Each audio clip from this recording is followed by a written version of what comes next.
Bonjour, welcome to Miss Lucy's Classic Cajun Culture Cooking. I'm your host, Miss Lucy, and today I have a very interesting show for you. I'm in Houma, Louisiana at Motivatit Seafood, where I'll be showing you the actual processing of some beautiful Louisiana oysters, the choice seafood for those who want to live and love longer.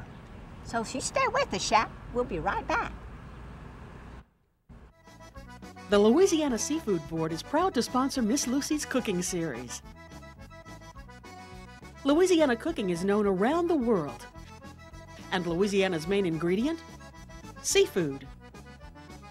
We put the same thing into our music that we put into our gumbo. Everything. For your free Louisiana tour guide, 1-800-65-GUMBO.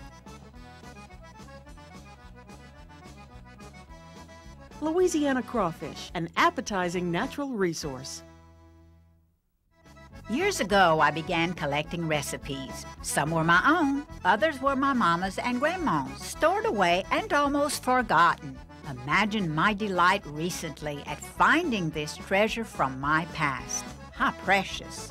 Now, I share these recipes and memories with my children and granddaughter.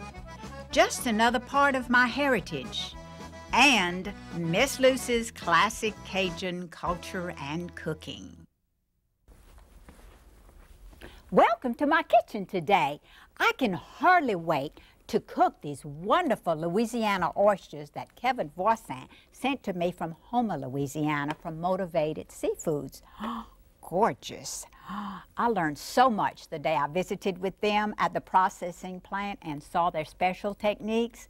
Plus, I got to eat a whole bunch of oysters, too. So let's see how many I did eat. The oysters have arrived from their beds. They are carried by conveyor belts to be washed. Again, they travel by conveyors to be inspected for quality control. They are selected by size, then they are boxed to be taken to the next step.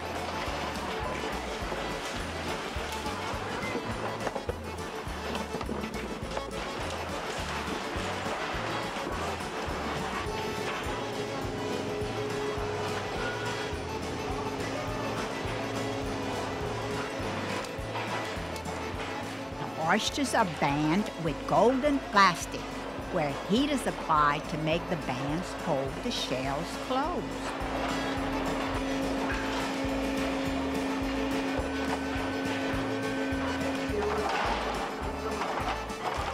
Now they are ready to be sent to the cylinders and processed under extreme water pressure for 1 to 3 minutes.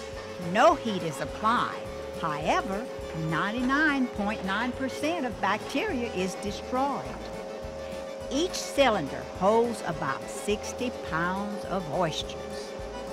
This loosens the muscles and allows the oysters to be opened very easily, shucking the oyster without killing it.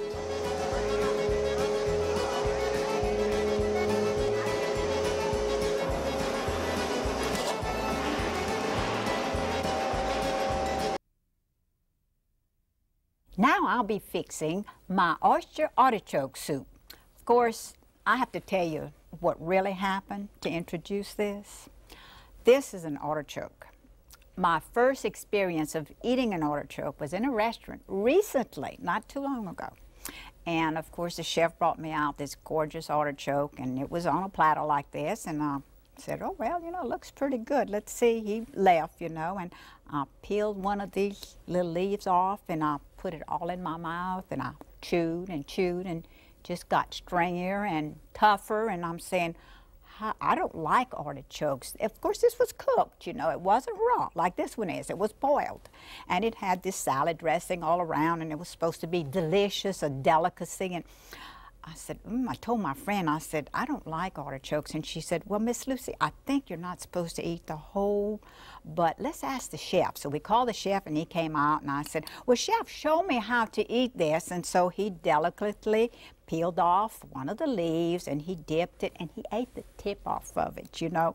And I said, My gosh. So I learn something new every day. Even at my old age, I have learned how to eat an artichoke, and they are delicious. But today, I'm going to use the hearts of the artichoke because you can eat the whole heart. You don't have to be worried about the leaves. You cut that away from the artichoke and just use the heart. So actually what I'm doing here in this spot is that I'm heating up some butter. You may use the margarine if you wish, but I'm using the butter because it's so much richer. Of course, you know us Cajuns, we love rich food, right? You make you a blonde roux, which is not a roux like I would use for a gumbo, because a gumbo has a dark roux. This is just like for a cream sauce, and it will really just kind of thicken your soup. You just kind of saute this until it's just, the flavors of the flour is just absorbed in the butter, and it just like, it's blonde, it's not dark.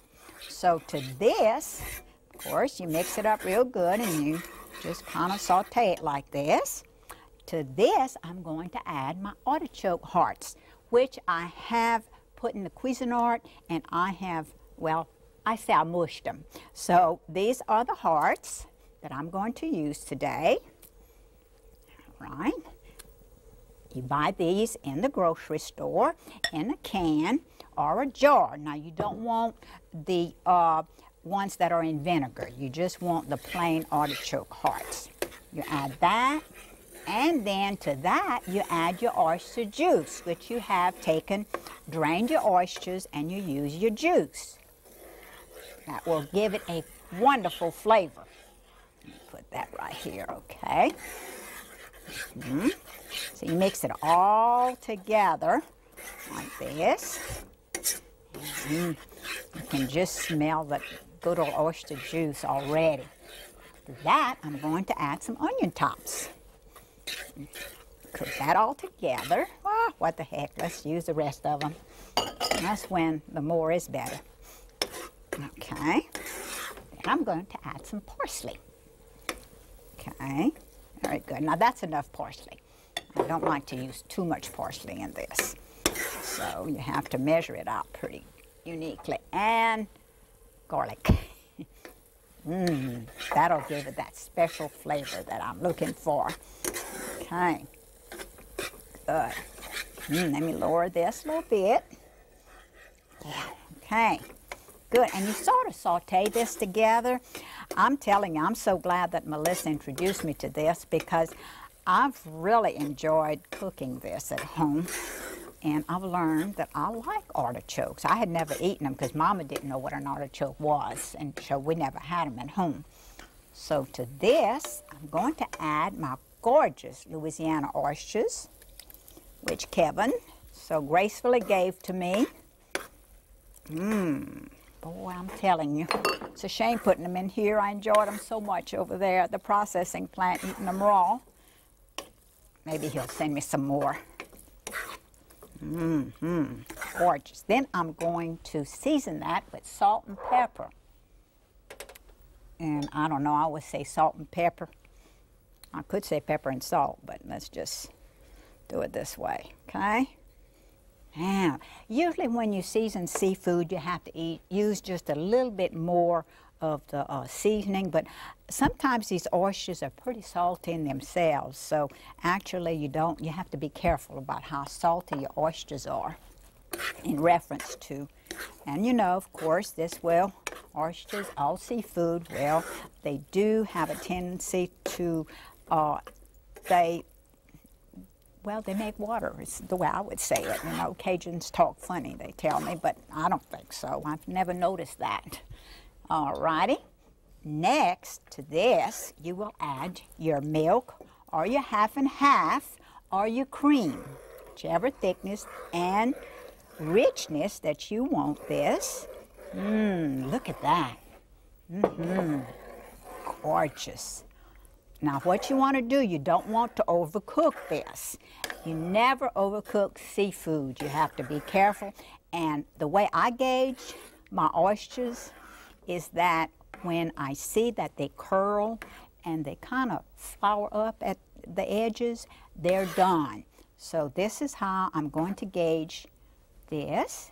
And they're already beginning. It doesn't take long. It really doesn't take long. So let me add just a little bit of milk here, because I think my soup would be a little bit too rich. This is a wonderful dish. It's just so rich and so tasty. Good. Now, yes, goodness. Now, I have a very special ingredient. I'm going to share it with you. Never guess what this is. Of course, we don't use too many wines in my cooking because we usually drink it. But I'm going to add a dab of wine to this just to give it a little extra flavor. That'll just make those oysters just really, really taste good. Look how gorgeous they are, and they are curling at the edges. So this is just wonderful to serve at parties or for your family. I wish you could smell it. It looks so good and it's so tasty. So now this is it. It's so quick and easy. Now we've got time to do another special oyster recipe.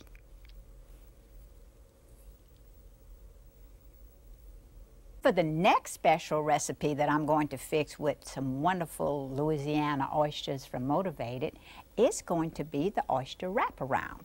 Of course, I learned how to do this at the camp recently.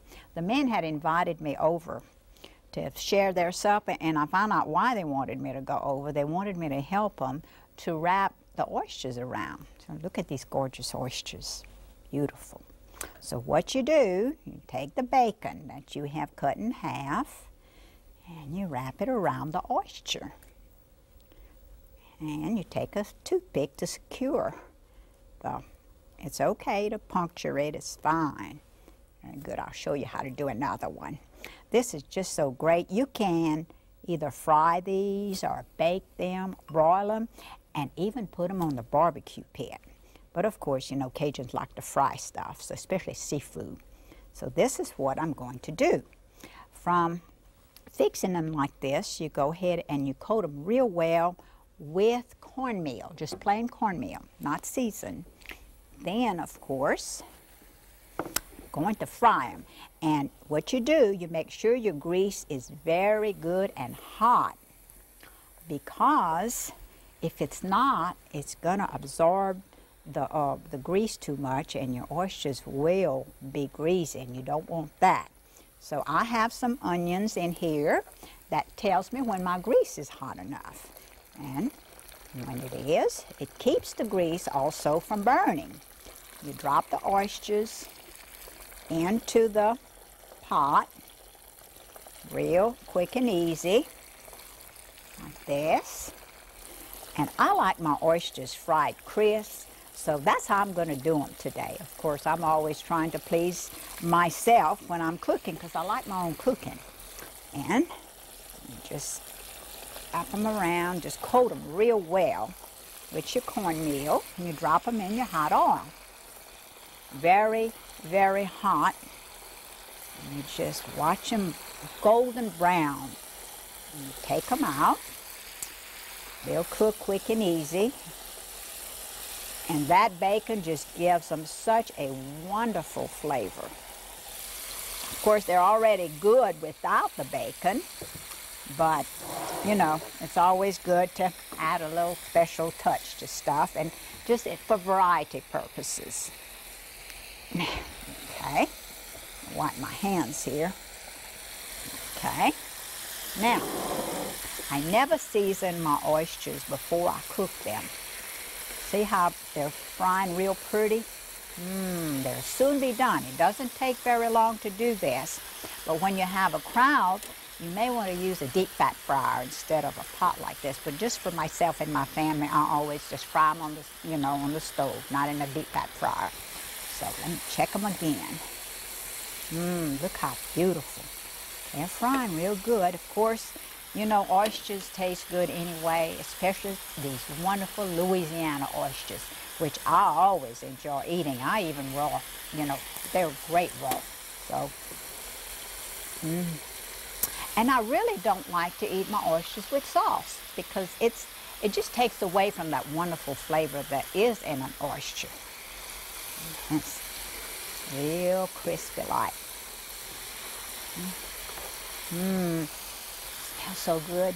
I can't wait to eat this. Okay. And actually, you drain them on a absorbent towel after they're fried golden brown. Now you can fry them less or more.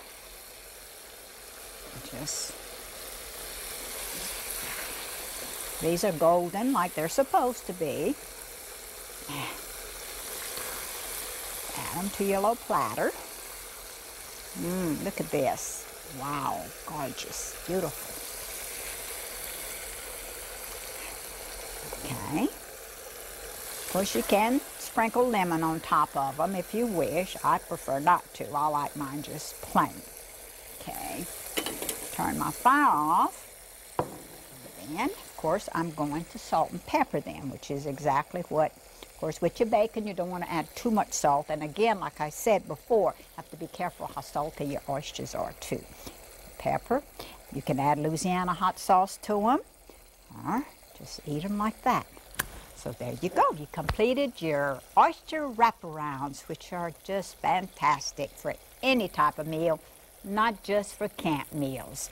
So this wonderful meal just deserves a very special dessert.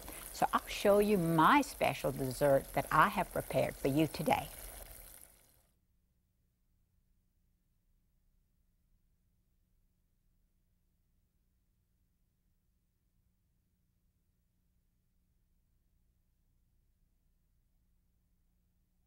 Now for that very special cake that I promised you I would show you how to bake. My very special niece, Deborah, introduced me to this. Of course, she said, Aunt Lucy, I make a wonderful Italian cream cake. And I said, Deborah, we can't go that route. We have to have a Cajun cream cake. So we have condensed the Italian cream cake.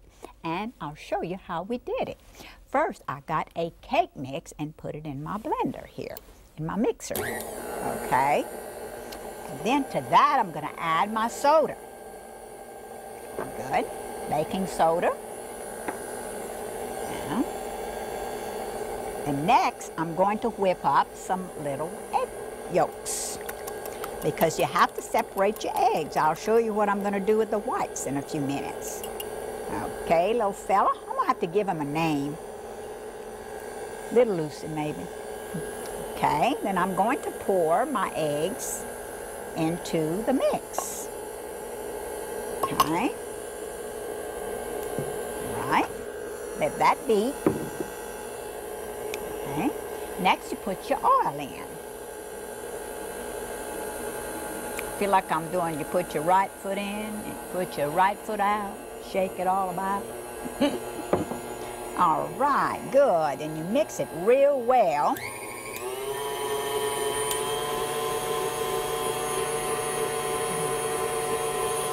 Good. Alright. Now next, I'm going to add my vanilla flavor.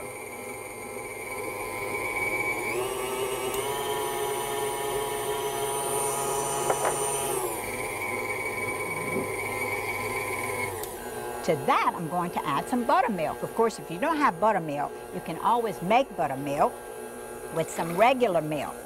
You add some vinegar, about a teaspoonful of vinegar to a cup of milk, and it will make buttermilk. Okay. Mix that up real well. Okay. Good. Now to this mixture, I'm going to add some coconut. Flake coconut. Ooh, I sure am messy today, but all good cooks are messy cooks. I sure must be a good cook because I'm very messy. All right. Into that, I'm going to add my chopped up pecans, my Louisiana pecans. Mr. Miller would appreciate that. All right. Mix that all up. Now, next what I'm going to do, of course, I'm going to get a bowl here. Boy, I wish little Lucy would be here today. She could lick this up. She calls herself my licking machine. Yeah. So, and I appreciate her because I need all the help I can get in the kitchen. Come on. Okay. I'm going to take this out. I'm going to put this bowl underneath to catch up all the drippings. Now, see how your cake mix is all mixed, and to that, I'm going to fold in some egg whites. Of course, remember you have to fold it in very gently because you don't want to make your egg whites go flat on you. This is such a good cake. It's delicious. And it's so quick and easy because you don't have to go to mixing all kinds of stuff in. You just throw everything together. I love cake mixes because I'm really not a cake baker. My specialty is pies. That's how won my husband over with that coconut pie I told y'all about before. All right, and now I've got all this folded in. I'm going to add this to my pans. I'm going to pour it in my pans, and I'm going to bake my batter at 325 for about 30 minutes until it's done. After it's done, I'm going to take the layers out and split them in half, so I'll have 4 layers. Then, of course, I'm going to top this wonderful Cajun cream cake with some cream cheese icing, my favorite cream cheese icing. So then after it's all said and done, got it all out and decorated, we're going to enjoy this fabulous meal with our fabulous oyster dishes. Voila, our wonderful oyster artichoke soup served with my oyster wrap-a-rounds. Of course, our special salad dressing on top of green salad to top it off with our delicious Cajun cream cake. And of course, I'm going to have to enjoy some of these wonderful oysters that Motivatit has sent to me. This is the perfect way to top off a perfect meal. Of course, you know, you eat oysters to live and love longer.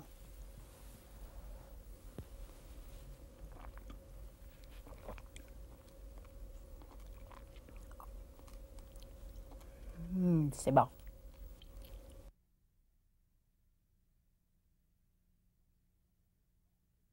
After fixing that delicious meal with those wonderful Louisiana oysters, I have a letter I want to share with you. It says, Miss Lucy, I grew up in Thibodaux, Louisiana. I learned how to cook from both my mom and cookbooks. I have been collecting cookbooks since I was 18 years old. Now that I have a daughter of my own, I would like to teach her original recipes of her Cajun culture. The recipes you cook on your show are recipes I have always wanted to have in my collection. I can't wait to get your cookbook so I can try all the delicious recipes with my family. I love your show. Keep doing a great job getting our Cajun culture known to others. Thank you, Elizabeth Tran from Gonzales, Louisiana, for sending this very nice letter. And thank you for watching me today, Shaq. See you soon. Oh, V, you didn't do that. Well, we're going to look at the sun from outside Noah Land.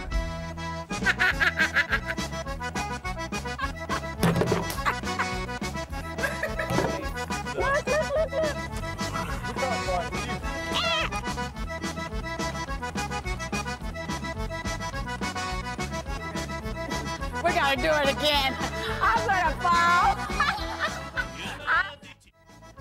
The Louisiana Seafood Board is proud to sponsor Miss Lucy's cooking series. Louisiana cooking is known around the world. And Louisiana's main ingredient? Seafood. We put the same thing into our music that we put into our gumbo. Everything. For your free Louisiana tour guide, 1-800-65-GUMBO. Louisiana crawfish, an appetizing natural resource.